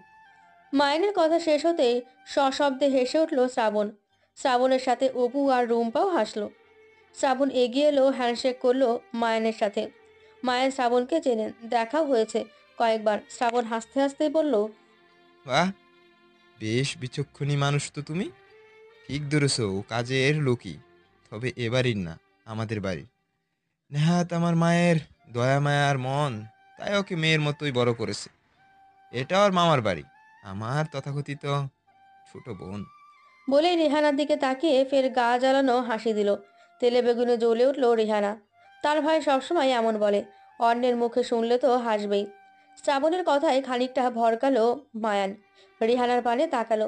মেয়েটা এখনো তার পানে অগ্নিচোখে তাকিয়ে আছে, যেন এখনই গিলে খাবে। মায়ান বুঝলো বেশ ভুল করেছে। মায়ান শুকনো ঢোক গিলে আমতা আমতা করে বলল, আসলে যেমন গেটআপে ছিল, আবার নিচে বসে কাজ করছিল, আমি তো প্রথমে ওটাই ভেবেছি। তাছাড়া উনিও আমার কিছু বলেছিল না। বলে থামলো মায়ান। হৃদিতা আর তার ভাবি বেশ লজ্জা পেয়েছে মায়ানের এহেন কাণ্ডে। হৃদিতা মিনমিনিয়ে দাঁত চেপে বলল, মায়ান ভাই, তুমি সব সময় গন্ডগোল করো, কারো কথা শুনতেই চাও না।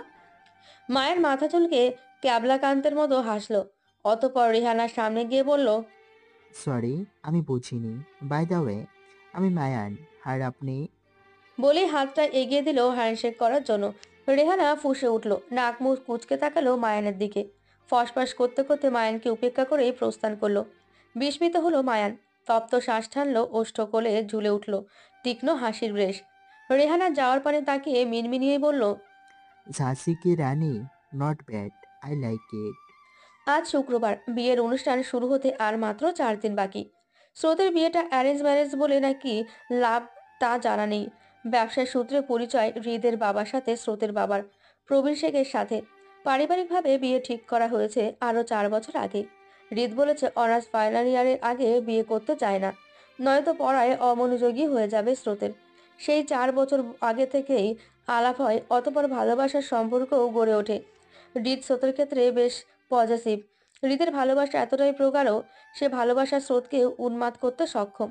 পড়ালেখা নিয়েও সে আপোস করতে পছন্দ করে না। স্রোতের এক একটা ব্যাপারে লোকটার সূক্ষ্ম নজর।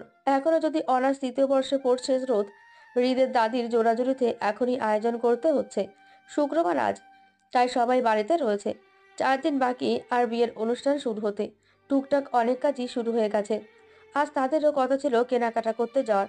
এর মাঝেই বিনা খবরে এলো ছেলের বাড়ি থেকে মানুষ। হৃদের চাচাতো ভাই, হৃদের আপন বোন আর তার বড় ভাইয়ের বউ। হুট করে আসায় তেমন কোনো বিশেষ আয়োজনের প্রস্তুতি নিতে পারেনি কেউ। তবে আপ্যায়নের কমতি রাখা যাবে না। মেয়ের হবু শ্বশুরবাড়ির লোক বলে কথা।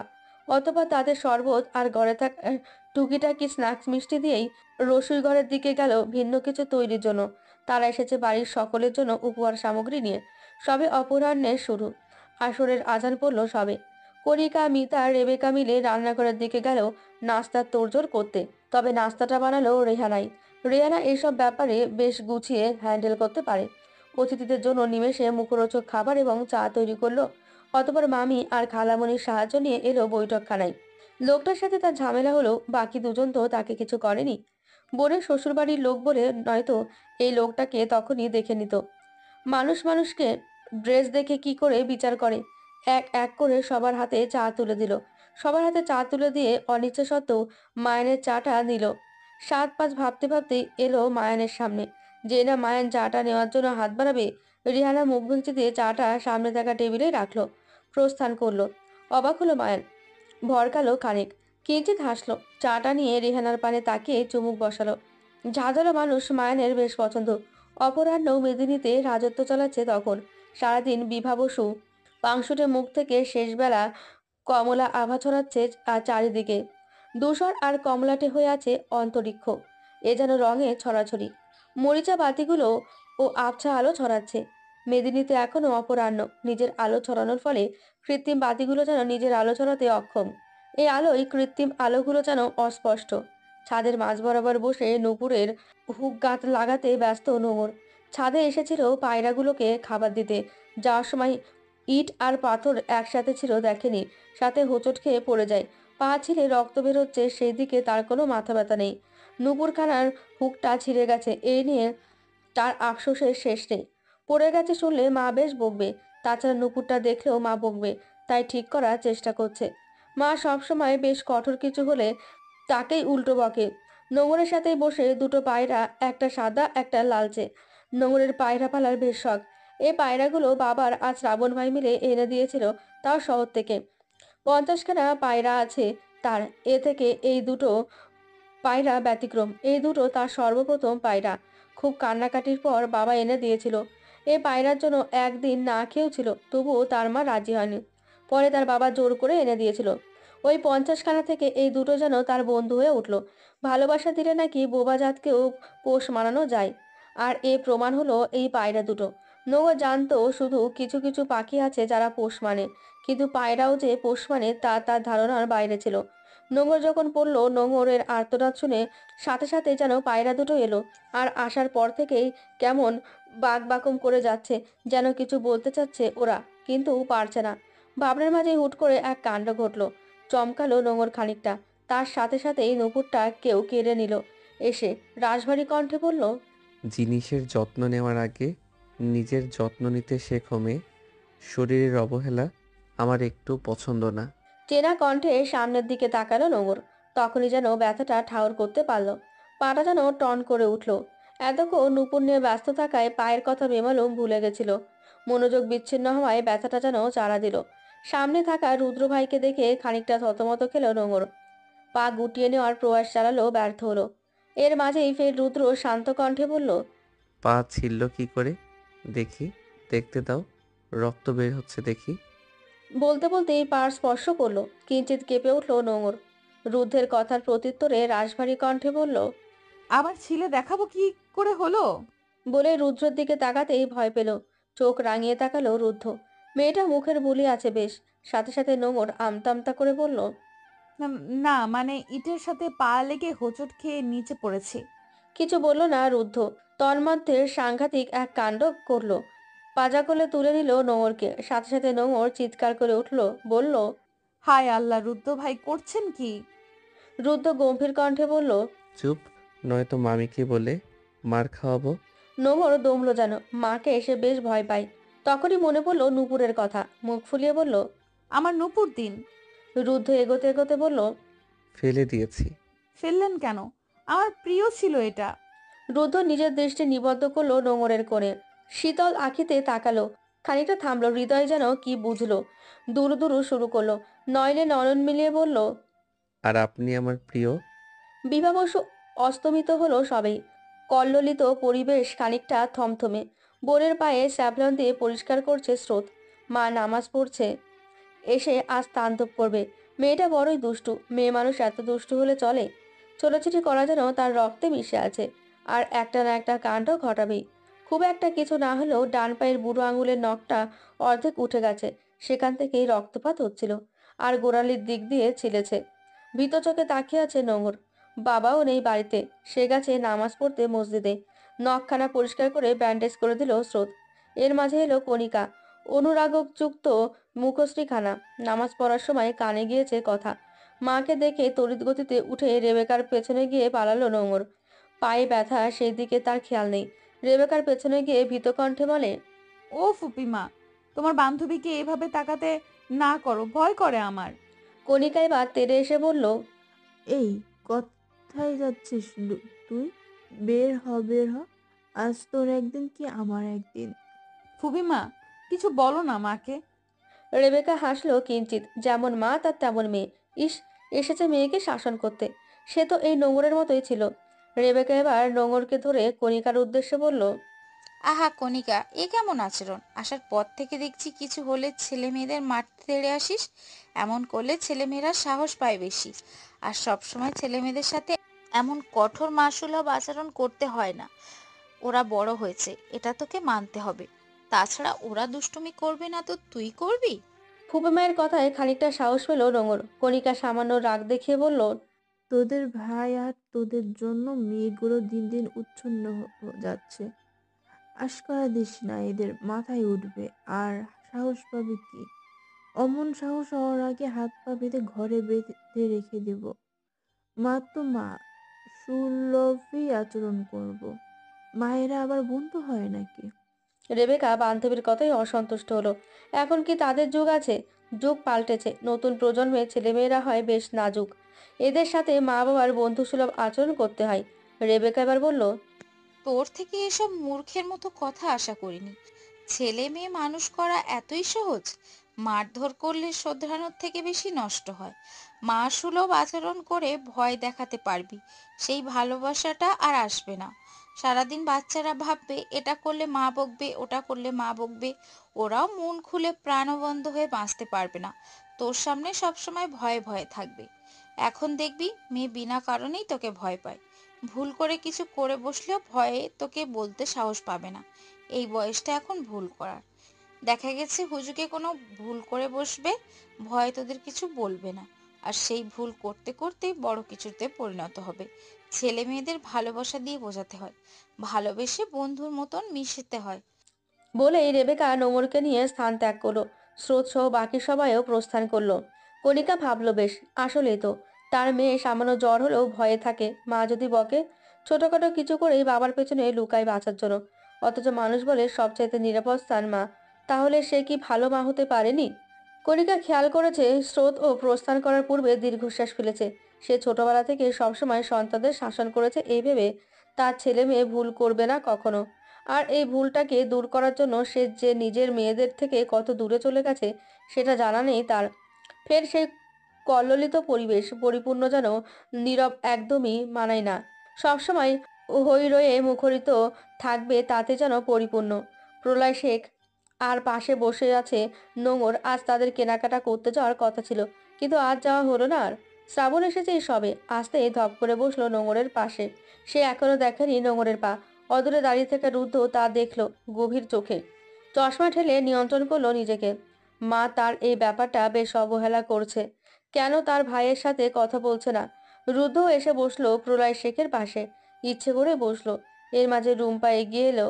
সে যেন এই লোকটাকে দেখলে নিজেকে সামলাতেই পারে না। রুম্পা লাজুক কণ্ঠে মিনমিনিয়ে বলল। রুদ্ধ ভাই চা দেবো আপনাকে? রুদ্র স্বভাবসুলভভাবেই বলল, চা না, মাকে বলো না আমায় এক কাপ কফি দিতে, মাথাটা বেশ ধরেছে। মাথা ব্যথার কথা শুনে নোংর এক পলক তাকালো লোকটার দিকে। তৎক্ষণাৎ স্মৃতিচারণ হলো বিকেলে সেই অনাকাঙ্ক্ষিত লজ্জাজনক ঘটনা। নিমেষে যেন লজ্জা ভর করলো তনুতে। রুম্পা স্বাভাবিকভাবে শ্রাবণকেও শুধালো চায়ের কথা। তার আগে তরি চা নিয়ে এলো। তরি শ্রাবণের সবকিছুতে সূক্ষ্ম নজর। তরিকে চা আনতে দেখে রুম্পা সন্ধিহান চোখে তাকালো।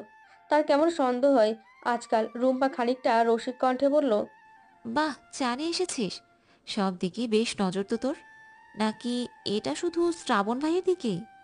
বলেই ভ্রু কুঁচকে তাকালো। শেষের কথাটা আসতেই বলল তরি। তরি ছাড়া কারোর কর্ণকরে পৌঁছল না।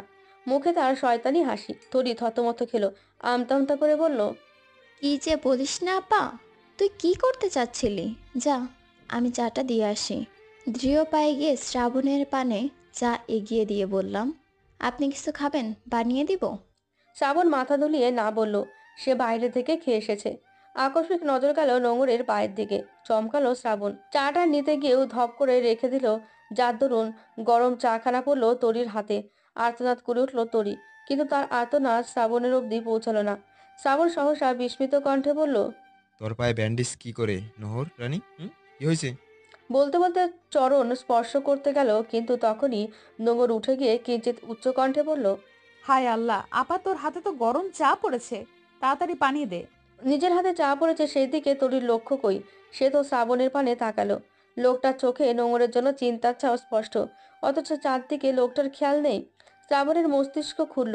সে চাটা রাখতে গিয়ে হাতে ফেলেছে। রুম্পা স্রোত এগিয়ে এলো। প্রলয় শেখ নাতনির হাত ধরে বেসিনের দিকে নিয়ে গেল। নাতনিদের ক্ষেত্রে সে বেশ যত্নশীল। যেতে যেতে শ্রাবণীর উদ্দেশ্যে বলল, আহা নানা ভাই, দেখে রাখবে না চাটা? এত তাড়াতাড়ি ঘটনাগুলো ঘটলো, সব যেন মাথার ওপর দিয়ে গেল। তরিকে নিয়ে ব্যতিব্যস্ত হলো সবাই। চাটা সবেমাত্র বানিয়ে নামিয়েছে। ইস, মেয়েগুলো এত বেখেয়ালি। রুদ্র নিজের জায়গায় ধায়ে বসে আছে। সে পুরো ঘটনাটি পর্যবেক্ষণ করেছে। শ্রাবণের কাণ্ড কেন যেন ভালো ঠেকলো না তার। রজনী তখন প্রগাঢ় তমসাচ্ছন্ন। নিস্তব্ধতা আর নীরবতা রাজত্ব চালাচ্ছে। অম্বর গুরুম গুরুম শব্দ তুলে কম্পিত হচ্ছে। ক্ষণে ক্ষণে বিদ্যুৎ চমকাচ্ছে। অম্বরাজ সারাদিন হুতুম প্যাঁচার মতো মুখ করে থেকে মধ্য রজনীতে তাণ্ডব চালাচ্ছে। পরিপূর্ণ কুঞ্জ ক্লান্ত পরিশ্রান্ত হয়ে ঘুমপড়িতে পরিণত হয়েছে। ঘড়ির কাঁটাটা বড়ই ব্যস্ত। আড়াইটে বাজলো সবে। কারেন্ট গেছে সেই একটাই। বৃষ্টির সাথে এই বিদ্যুতের কি যে শত্রুতা এখনো ঠাহর করতে পারে না নোঙর। রুম্পা রেহেনা বেঘরে ঘুমাচ্ছে। স্রোত ফোনালাপে ব্যস্ত। সবসময় এত রাত অব্দি ফোনালাপে মত্ত না থাকলেও কারেন্ট যাওয়ার পর ফোন করেছে হৃদকে। নোঙর বেশ হাঁসফাঁস করছে। কারেন্ট গেলে তার ভুলেও ঘুম হয় না, পরিবেশ যতই শীতল থাকুক। বারান্দায় যাওয়ার ইচ্ছে জাগছে, কিন্তু সেখানে আপা কথা বলছে। এখন কি আর যাওয়া যায়? ইস, কি লজ্জা না। আকস্মিক পানির পিপাসা পেল নোঙরের। বোতলে হাত দিয়ে দেখলো খালি। পড়লো বিপাকে। 7-5 ভেবে নামলো বিছানা থেকে। বোতলখানা নিয়ে পা বাড়ালো নিচে যাওয়ার জন্য। হাতে মোমবাতি, টর্চটা ঘরেই রেখে গেল, নয়তো আপা আবার ভয় পাবে। সে আবার ভয় পায়। খুঁড়িয়ে খুঁড়িয়ে নিচে নামলো। নিচে নেমে রান্নাঘর থেকে পানি নিল। তখনই টুংটাং শব্দ কর্ণপাত হলো। পানি খেয়ে বোতলটা নিয়ে মোমবাতি সহ ফের পা বাড়ালো শব্দের উৎস খোঁজার জন্য। দোতলার শেষ ঘরটার দিকে আসতেই পাখানা থামলো। এই ঘরটায় রুদ্ধভাই থাকে। হ্যাঁ, এখান থেকে তো শব্দটা আসছে। কিসের শব্দ এটা? আরেকটু এগিয়ে গেল, দরজাটা সামান্য খোলা। সেখান থেকে উঁকি দেবে তৎক্ষণাৎ থমকা হাওয়ায় নিভে গেল মোমবাতিখানা। আকস্মিক এমন হওয়ায় খানিকটা ভীত হলো। তার মধ্যেই ঘটে গেল আরেক বিস্ময়কার কাণ্ড। আকস্মিক কেউ হাতখানা টেনে ধরে দেওয়ালে চেপে ধরল। গুটগুটে অন্ধকারে সব যেন অস্পষ্ট নোঙরের কাছে। সামনের মানুষটির অবাধ্য হস্ত গলিয়ে কটিদেশে স্থান করলো। সহসা এহেন পরিস্থিতিতে তনু কম্পিত হলো। শিউরে উঠল নিমেষে। আতঙ্ক গ্রাস করলো। নোঙর ঘুমিয়ে উঠে চিৎকার করবে, তখনই কেউ মুখখানা চেপে ধরল। বিক্ষুব্ধ আজ মেদিনী। অম্বরে আজ মেঘাচ্ছন্ন রাজত্ব চালাচ্ছে প্রগাঢ়ভাবে। মেঘমন্দ্রে কেঁপে কেঁপে উঠছে ঘরের জানালার গ্রিলগুলো ও সীসাগুলোও কম্পিত। ঝোড়ো বাতাসে ঘরের পর্দাগুলোও টালমাটাল হয়ে উঠছে। মাঝে মাঝে কম্পিত হচ্ছে নোঙরের তনুও। মুখ কেঁপে দাঁড়িয়ে থাকা পুরুষটির তীব্র পুরুষালী ঘ্রাণ নাসারঞ্জে পৌঁছে মস্তিষ্ক সজাগ করে তুলছে। খানিকটা ছোটাছুটি শুরু হলো নোঙর। এর মাঝে কর্ণপাত হলো ঋণঋণিয়ে পুরুষালী চেনা কণ্ঠ। উস, চিৎকার করবে না, প্রাণ ভয় নেই, আমি আছি তো। প্রশমিত হলো যেন নোঙর। পিলে চমকালো, কেমন দুরু দুরু করে উঠল। কৈশোরী মনে যেন অদ্ভুত অনুভূতির সঞ্চার করলো। সামনে থাকা মানুষটি নিজের হাত সরিয়ে নিল, দূরে সরল। তবে নোঙর ঠায় দাঁড়িয়ে রইল। বলতে ইচ্ছে করলো, আপনার জন্যই তো ভয় পেলাম। আর লোকটা তাকে প্রাণ বলল। এ নামে তো তার বাবা ছাড়া কেউ তাকে ডাকে না, এই নামটা তার বাবারই দেওয়া। এত রাতে ভূতের মতো ঘুরঘুর করো, তাও মোমবাতি নিয়ে। হার্ট অ্যাটাক হয়ে গেলে এ দায় কে নিত? রুদ্রের কথায় থতমত খেল নোঙর। ভূতের মতো হুট করে টেনে নিয়ে সামনে এলো সে। টেনে আনার চক্করে পায়েও ফের ব্যথা পেল। এমনি খুঁড়িয়ে হাঁটতে হচ্ছে। আর ওকে বলেছে ওকে দেখে নাকি এই দামড়া লোক ভয় পাবে। কি সাংঘাতিক, কি আশ্চর্য কথাবার্তা। নোঙরের কিঞ্চিত রাগ হলো। ফের চিৎকার করে কিছু বলতে যাবে, তড়িৎ গতিতে সামনে এসে ফের মুখ চেপে ধরল রুদ্ধ। ফিসফিসিয়ে বলল, কি করছো মেয়ে? চিৎকার করবে না, খবরদার। আমি তোমার কাছে আছি, আমার কানেও কোনো সমস্যা নেই। এইভাবে চিৎকার করলে নির্ঘাত সবাই জেগে যাবে। বড় বড় চোখে তাকালো সে। আসলেই তো, এখন তো দিন না। ইস, তার এই মাইকের মতো গলাখানা কবে যে শান্ত হবে। এই সময় যদি কেউ দেখে ফেলে, নিশ্চিত কেলেঙ্কারি হবে। নোংর এবার ছিটকে রুদ্রের হাত সরিয়ে নিল। অনুরাগযুক্ত কণ্ঠে ফিসফিসিয়ে বলল, আপনি তো ভূতের মতো সামনে এলেন, আমায় ভূত বলছেন কোন সাহসে? অভদ্র পুরুষ, সরুন, আমি ঘরে যাব। বলে পেছনে ঘুরতেই আকস্মিক সজোরে শব্দ করে মেদিনী কাঁপিয়ে যেন বাজ পড়ল। থম মেরে দাঁড়িয়েই রইল নোঙর, বুকটা এখনো কাঁপছে। নোঙরের ভাবনার মাঝে শোনা গেল পুরুষালী নেশাক্ত কণ্ঠ। গান শুনবে প্রাণ? বলে উত্তরের আশা না করে বারান্দায় গেল। ঘুটঘুটে অন্ধকার কক্ষটা। অরিন্দ থেকে আবছা আলো ভেসে আসছে। সেখানে থাকা বেতের মোড়াখানায় নিজের গিটারখানা নিয়ে বসলো রুদ্ধ। নোঙর এখনো ঠায় দাঁড়িয়ে আছে কক্ষেই। লোকটা তাকে অন্ধকার কক্ষে রেখেই অলিন্দে গিয়ে বসেছে। এর মাঝে কর্ণপাত হলো টুংটাং গিটারের শব্দ। এই তো শব্দ যা একটু আগে শুনলো। বৃষ্টির রেঞ্জের শব্দের সাথে গিটারের সুর তোলা শব্দ মিলেমিশে একাকার হলো। নোংর অজান্তে যেন এক পা দু পা এগোলো, খেই হারালো, নিজেকে ভুললো।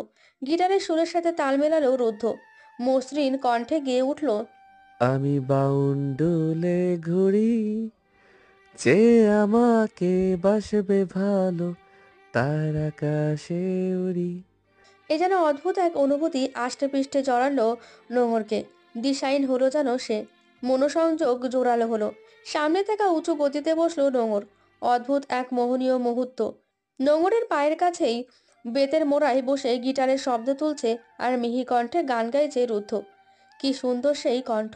গান শেষ হলো যখন, তখনও নোঙর ঘোরের মাঝেই আছে। মৌনতা গ্রাস করেছে, চারপাশ শুধু মেঘমন্দ্র নিজের অস্তিত্ব জানান দিচ্ছে ক্ষণে ক্ষণে। হাওয়ার সাথে বৃষ্টির ঝাপটা এসে আদল ছুঁয়ে দিচ্ছে।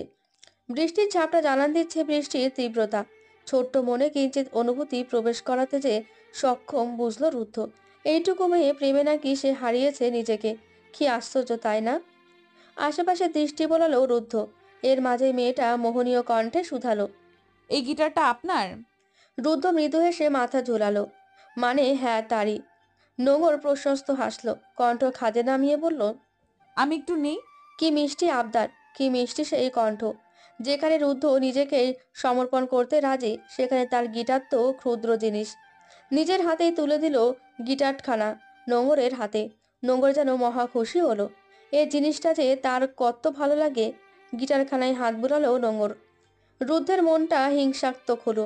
প্রেমিক মন নিজের জিনিস নিয়েই হিংসায় মাতল। ফের বৃষ্টির ছাপটা এসে তনু স্পর্শ করলো। বিরক্ত হলো রুদ্ধ। এই বৃষ্টি এত বিরক্ত কেন করে? সে কি দেখে না নতুন প্রেমের সন্ধি করছে রুদ্ধ? এই বর্ষও নতুন প্রেমের গুঞ্জন কি বাড়িয়ে দিচ্ছে, নাকি তাকে জ্বালাতন করতে এসেছে? মেয়েটা ভিজে যাচ্ছে, মস্তিষ্কে সে কথা আসতেই প্রেমিক মন দমল। রুদ্ধ এবার বলল, এখান থেকে যাওয়া উচিত প্রাণ, ভিজে যাচ্ছ তুমি। ফের সেই ডাক, প্রাণ। নোঙর যেন থমকালো, হৃদয়খানা লাফিয়ে উঠল। তবে যেতে একটুও ইচ্ছে করছে না। কেন যেন একটুও নোঙর আনমনে বলল, থাকি না আর একটু। হাসলো রুদ্ধ। মেয়েটা কি জানে তার এই নিঃসংকোচে আবদার প্রেমিক মনকে কতটা নাড়িয়ে তুলল, কতটা বিগলিত করলো। মুখে কিছু বলল না রুদ্ধ। নোঙর গিটারটা নিয়েই ব্যস্ত এখনো। বাজানোর চেষ্টা করেছে, কিন্তু পারছে না। ব্যর্থ হয়ে রুদ্ধর পানে তাকিয়ে বলল, এটা কি করে বাজায়, আমায় শেখাবেন? রুদ্ধ হাসলো কিঞ্চিত, মাথা নাড়িয়ে বলল, শেখাবো। আনন্দিত হলো নোঙর। তার এটা শেখার বেশ শখ। রুদ্ধর কথায় খুশি হলো সে, হেসে উঠল। রুদ্ধ পূর্ণ দৃষ্টি নিক্ষেপ করলো মেয়েটির পানে। ফোনের মৃদু ফ্ল্যাশ লাইটে মেয়েটাকে আকর্ষণীয় লাগছে। তেলতেলে সাফেদ মুখখানা, লালচে আভা দেখা যাচ্ছে, মাঝে মাঝে বিদ্যুৎ চমকাচ্ছে। আলোর আভা মেয়েটাকেও যেন আরো মনোহর করে তুলছে। কালো রঙের একটা গোল জামা পরনে, ওড়নাখানা লেপ্টে আছে শরীরের সাথে। বৃষ্টির ছাপটা আদলে পড়ায় সামান্য ভেজা মুখশ্রী। মেয়েটির ওষ্ঠের নিচে কালো কুচকুচে একটা তিলক রয়েছে। তিলকটি যেন বদনকে আরো অধিক মোহনীয় করে রুদ্ধের এক ভয়ঙ্কর বাসনা জাগলো। সে তিলটাকে স্পর্শ করার বাসনা। নিজের এহেন বাসনায় নিজেই যেন চমকালো রুদ্ধ। ফের তাকালো আরো একবার। ভিতর হৃদয়ে মেয়েটা এখনো গিটার নিয়ে ব্যস্ত। তার ছোট ছোট সামনে আসা কাটা কেশগুলো বৃষ্টির ঝাপটাই ভিজে পুরো মুখশ্রী বিরাজ করছে। মেয়েটার ওষ্ঠ আঁখি ছুঁয়ে দিচ্ছে বারংবার। সেদিকে তার ধ্যান নেই। তার কাছে যেন পৃথিবীর সবচাইতে গুরুত্বপূর্ণ জিনিস ওই গিটারখানা। তপ্ত শ্বাস টেনে উঠল রুদ্ধ। অলিন্দের গ্রিল ধরে দাঁড়ালো। মেয়েটা তাকে দুর্বল করে দিচ্ছে। শ্বাস প্রশ্বাস তীব্র হলো। হাওয়ার সাথে অন্তঃকরণও টালমাটাল হলো। মেয়েটাকে এখন বলতে ইচ্ছে করলো, চলে যাও নোংর, নয়তো অনর্থ ঘটবে। কিন্তু মন সায় দিল না। মন বলল, নিজেকে যদি সংযত না করতে পারিস, কিসের প্রেমিক পুরুষ তুই? সে আর একটু থাকুক, আর একটু মন জোড়াই। রুদ্ধর মেয়েটির সামনে থাকা যেন দায় হলো। নিজেকে সংযত করতে প্রশ্ন করলো, বৃষ্টি পছন্দ তোমার? নোঙর তাকালো রুদ্ধের দিকে। চোখে চোখ পড়লো, সেই চোখ আবার নামিয়েও নিল নোঙর। লোকটার চোখগুলো অদ্ভুত, যেন সর্বদা কিছু বলে। সে চোখে কেন যেন তাকাতে পারে না নোঙর। নোঙর স্বাভাবিক উত্তর দিল, খুব পছন্দ। আর আপনার? রুদ্ধ তাকিয়ে রইল মেয়েটির দিকে, কি যেন ভাবলো। ফের ঘরে ছুটে গেল। নোঙর বুঝলো না কিছুই। নিমেষে ফের এলো লোকটা। পায়ের কাছে মোড়াখানায় বসলো। লোকটা অদ্ভুত এক কাণ্ড করলো। নোঙরের ব্যান্ডেজ করা পাখানা ওঠালো, নিজের হাঁটুর ওপর ওঠালো। নোঙর আশ্চর্য কণ্ঠে বলল, কি করছেন? রুদ্ধ উত্তর দিল না। শীতল দৃষ্টিতে একবার তাকালো নোঙরের দিকে। অমনি যেন মৌনতা জাপটে ধরলো। মেয়েটাকে যেন ওই চোখ দুটো কিছু বলল তাকে। এর মাঝে শীতল স্পর্শ পেল কিছুর। ভালো করে তাকিয়ে দেখলো বিকেলে সেই ছিঁড়ে যাওয়া নুপুরখানা পরিয়ে দিচ্ছে রুদ্ধ। নোঙর কিছু বলবে তার আগেই রুদ্ধ ফিসফিসিয়ে বলল, আর আমার বৃষ্টি স্নাত প্রাণকে পছন্দ। মেঘ রোদ্দুরে সন্ধি চলছে অম্বরে। আবছা রোদ্দুর আর অনেকটা মেঘাচ্ছন্ন আকাশ আজ। সারা রাত তাণ্ডব করেও সে যেন ক্লান্ত হয়নি। ফের প্রস্তুতি নিচ্ছে ঢল আসার। ভোর হতেই উঠল তরি। রাতে তার ঘুম হয়নি। কি যেন কি হলো, বোনদের সাথে ঘুমালো না কাল। নিজের ব্যবহারে আজ নিজেই তাজ্জব বনে গেল। হাত পানে তাকাতেই বুকটা ধক করে উঠল। কেমন লালচে হয়ে আছে হাতখানা। অতি সাদরে বুকে টেনে নিল। বুকে মিশিয়ে রাখলো খানিকক্ষণ। প্রিয় মানুষের দেওয়া ক্ষত এটা। এই ক্ষত সুখের চাইতেও দামি যে তার কাছে। ওষ্ঠ ছোঁয়ালো ক্ষতটিতে। আহা, কি প্রশান্তি। বিছানা ছেড়ে উঠল তরি। সাফেদ পর্দা ভেদ করে আবছা আলো প্রবেশ করছে কক্ষে। উঠেই পর্দাটা খুলে দিল। পর্দাটা খুলতেই টুংটাং শব্দ হলো জানালার ওপর লাগানো ওই জিনিসটা। এটার নাম জানে না তরি। এটা শ্রাবণী কিনে দিয়েছিল। সবার সাথে বেরিয়েছিল তখন ওকে একটা, রেহানা আর নোঙরকে একটা কিনে দিয়েছিল। এই জিনিসটা তার ভীষণ প্রিয়। সাদা থাই বিশিষ্ট জানালাখানাও খুললো হিমেল হাওয়ার সাথে সাথেই প্রবেশ করলো কক্ষে। বিছানা থেকে ওড়নাখানা নিয়ে, আলমারি থেকে জামা নিয়ে ওয়াশরুমের দিকে হাঁটা ধরলো। আজ কলেজে একটু কাজ আছে, সেখানেই যাবে। পরীক্ষার রেজাল্ট দেবে, সাথে ছুটিও নিতে হবে। বোনের বিয়ে, কত তোড়জোড় বাকি তার। সাদা রঙের একটা চুড়িদার পরলো তরি। ওড়নাখানা লাল, জামাটা গোল। সাদা রং তার বেশ প্রিয়। ঘর ছেড়ে বের হতেই আকস্মিক দেখা হলো শ্রাবণের সাথে। তার হাতে কিছুর লিস্ট। বোধহয় বড় চাচার ঘরে যাচ্ছে। শ্রাবণকে দেখতেই খানিকটা মুচকে এসে বলল, শুভ সকাল ভাইয়া। শ্রাবণও থেমেছিল। সে খানিকটা ভ্রু কুচকাল, অতপর হাতের দিকে তাকালো, বলল, শুভ সকাল। তোর হাতের কি অবস্থা? ফুসকা পড়েছে? চিকচিক করে উঠল তরির আখিদ্বয়। শ্রাবণ ভাই তার কথা জিজ্ঞেস করেছে। যদিও এটা স্বাভাবিক, তবে তরির কাছে এটা মাত্রাতিরিক্ত খুশির। তরি হাতের দিকে তাকিয়ে বলল, ফোসকা পড়েনি, লাল হয়ে আছে। অনুতপ্ত হলো শ্রাবণ। তার খামখেয়ালিপনায় মেয়েটার হাত পুড়েছে। শ্রাবণ কিছু বলল না। মামার ডাক পড়ায় ছুটে গেল মামার ঘরের দিকে।